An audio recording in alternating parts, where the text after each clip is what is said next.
All right, welcome back to lecture 17 of the course Electrical Systems in Agricultural and Biosystems Engineering. Again, this is Ian, and I will be discussing about uh, controls or control systems in Agricultural and Biosystems Engineering.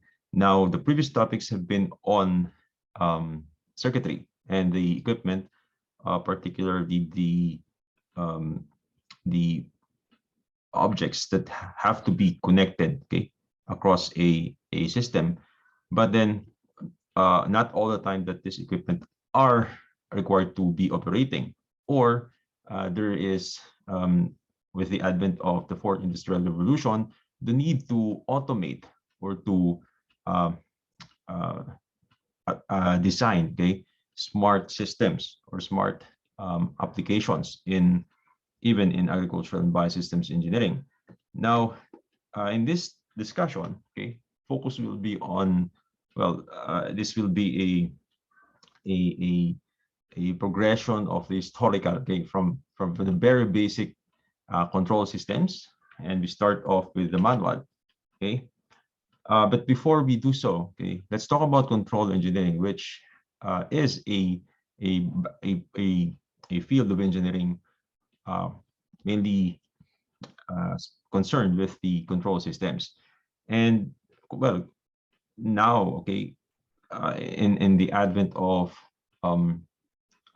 electricity, okay, with the advent of electricity and the internet or network systems. So this has been in a very rapidly growing or developing field. Okay, now the the development of the cloud-based computing also has allowed electrical systems to be networked, okay, connected from different locations around the planet. But okay, we still have the very basic of what control engineering is concerned of, while it has its roots back from the time when ancient engineers were doing mechanical means of controls, like in flood systems. Okay, now in an electrical system, it still is within the framework of engineering. So you still have your input and you have your process or your operation to which to process that input, and then there's an output. Thus, input and output are both in the form of signals, okay? And this consists the process flow of electrical control systems, which we are concerned of in this discussion. Now, any physical interaction or interconnection of devices influencing the other devices or systems, okay, is an electrical control system. And these are often represented by block diagrams as shown in figure number 2. And because electrical signals could be turned on and off, it could, the operation of electrical control systems could be via continuously or in discrete times, discrete temporal discretion. Okay, there are control types in this electrical controls. There could be the on and off. Okay, there's the, well, it's based on the logic of ones and zeros, the binary number system. And then there's the local control. There's a lever, a hand, wheel, or any attachment fixed on the unit, and is means to, it is the means to accomplish any alteration or control of other devices or systems. Now there's remote control, and then there's also the step-by-step control. Remote control is very self-explanatory. You have an actuating device, okay, that is a distance away from where the device is being controlled, and then your step-by-step, there's a regulating unit, and it assumes different positions at a given time. Now, there are different. Again, this is a progression of history. So we start with the manual controls, okay, and there you still have a manual operation or a human, okay, operator operating the system. to control a device or the system itself. And then you have your semi-automatic control, and eventually you have your automatic controls. Okay. Now switches. This has been uh, a very fundamental component or object during the development of electrical systems, because we have the electrical elements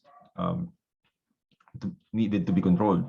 Okay, for example, the switching of lights. Okay, now during the day, when there is when the sun, or at night, okay, the switch has to be turned on so that the light is turned it turns on. Okay, now there are manually operated controls, and these are just examples. You have the toggle switch, um, you have your push button switch. Now there are types still, okay, from the single the SPST, okay, single pole, single throw.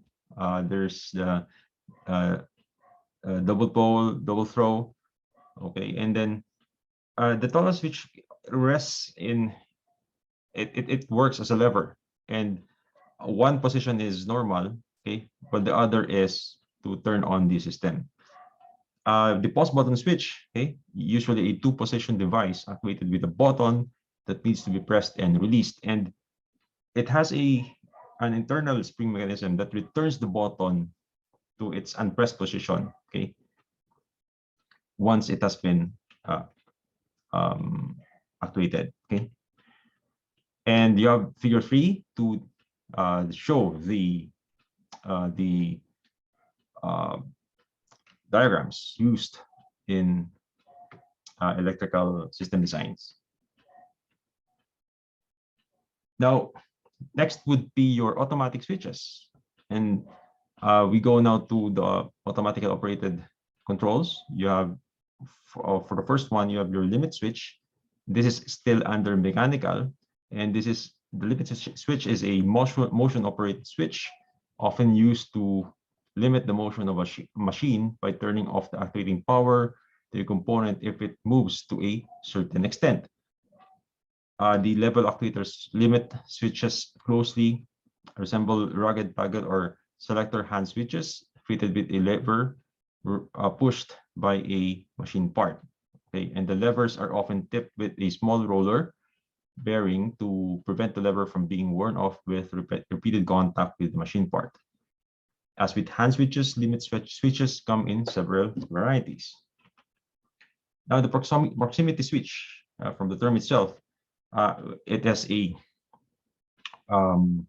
part, okay, that is activated by a magnetic field or high frequency electromagnetic field, and we know electricity is in the electromagnetic spectrum.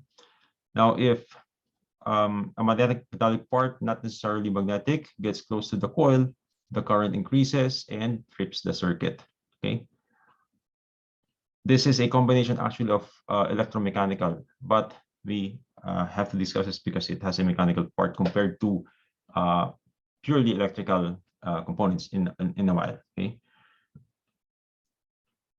Now, these can use permanent magnets, okay, to actuate the switch mechanism, but that is the very simple one, and the complex designs, okay, they have like a wire coil, okay, similar to a solenoid.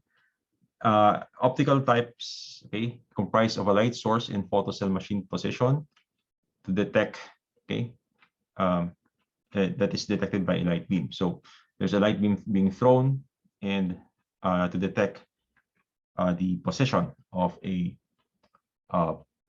light source. Okay. Now there's a speed switch, and from the term, okay, the speed switch is controlling of is controlled by the speed. Okay, and a centrifugal weight mechanism is monitoring, okay, or sensing, okay, the speed of a system. For the float switch, okay, a floating object on the water, okay, there's a counterweight for this float, which then activates a switch mechanism. And then there's the flow switch. And it's constructed by a snap action, a thin plastic or metal piece connected to an arm and attached to a switch. Okay. Now, flow could be from air, okay, it could be gas, or it could be liquid, and thus it has to be adjusted accordingly. Now, in liquids, you need piping, okay, because similar to or unlike air, okay, or gas, it has to find its lowest position. So a piping system is required. As to the type of switch, okay, the flow switch could be normally open or normally closed, depending on the configuration. And then last, okay, three last, okay, before we proceed with the electrical, you have the pressure, temperature, and the rotary switch. Then the pressure is dependent on the pressure based from the name. And a certain pressure would switch on and off, or on or off, depending on the system, or which is normally open or normally closed, similar to the temperature switch. Now, the rotary switch is giving you an option to select a variety of options or selections, and this could be very much related to the selector switch. Or you could also connect different options at the same time. And this is commonly used in the analog radios, okay, and the older type of equipment that are analog. Okay, now we'll proceed with the electrical, and we start off with the bipolar transistor, and it makes use of semiconductors. Okay, and we know that semiconductors are unlike or are between, okay, or they to some degree allow or disallow the flow of electricity or current. Now, the doping of this of metal, okay, it allows, okay, the flow of current to be it's either you have an NPN junction or a PNP junction, so positive, negative, positive, or P is positive and negative. So it means there's a from the electromagnetic properties, okay, it either allows or disallows current, but in this kind of position, so there's a reversal of one is against the other. So when there's a flow of electricity, okay, it either collects and then releases that current. So this allows, okay, the on and off of current depending on configurations. Okay. Next is relay-based control systems, and here could be electromechanical or solid state. Now, solid state relays are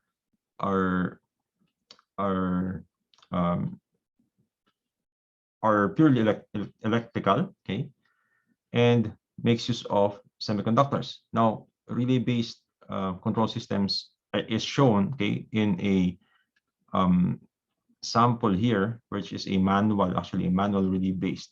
So by pushing the button, okay, it allows a magnetic flux that, okay, makes or it initiates or it's inducing a current in the coil that would produce electricity or yes, it produces electricity and then activate a mechanism. Next, and probably, or well, we're going to discuss this in detail with the topic on microcontrollers, but this is the the very fundamental topic on controls, because this is uh, the the the heart and soul of industries. Okay, PLCs, or programmable logic controllers, are adapted specifically for the control of different manufacturing processes, depending on the industry. May it be an assembly line or a production line for food, for equipment, for various products. And they can range from small modular devices with small number of inputs and outputs, or IOs, and it's integrated with a processor. Now, this have been in development since the very monolithic computers back in the day, and has been progressing towards cloud-based computing, where you have internet-based controls. And this, okay, is actually touching base with the computer engineering domain, okay, where you have your graphical user interfaces to allow people to control systems from afar, okay, where you have the signals, okay, you still have the inputs and the outputs moving, okay, back and forth from different locations. It just probably by signal electromagnetic waves via radio, or whatever kind of waves in the electromagnetic spectrum. Right now, okay, signals are in the 5G realm. So these are actually a type of signal that is still, okay, within the electromagnetic spectrum. Now, the PLCs could also be very large, okay, similar to from the past large designs in the 50s. But okay, now, okay, because they can be networked, they could be connected to other PLCs, okay, within a system, a small location, but they could also be, okay, in SCADA, or supervisory control and data acquisition control systems. And while this, okay, is a really, okay, complicated to the point of just this discussion, so this is just in passing, okay, the discussion is in passing, because ultimately discussion of signals are discussed in the field of electronics and communications engineering. Now, the main case, since we are concerned with the applications of this in the AB engineering field, we can go talk or discuss more about the microcontrollers. Well, some would dispute that microcontrollers are actually outside the realm of PLCs. In essence, the microcontrollers are actually behaving very much like PLCs. So, because this also have your processor, and then your inputs and outputs. So in the next discussion, we will talk about the microcontroller and how to make use of it in measurement of signals, well, particularly parameters, variables in unknowns in a specific problem or concern in AB engineering. I'll be seeing you by then, and thank you for listening.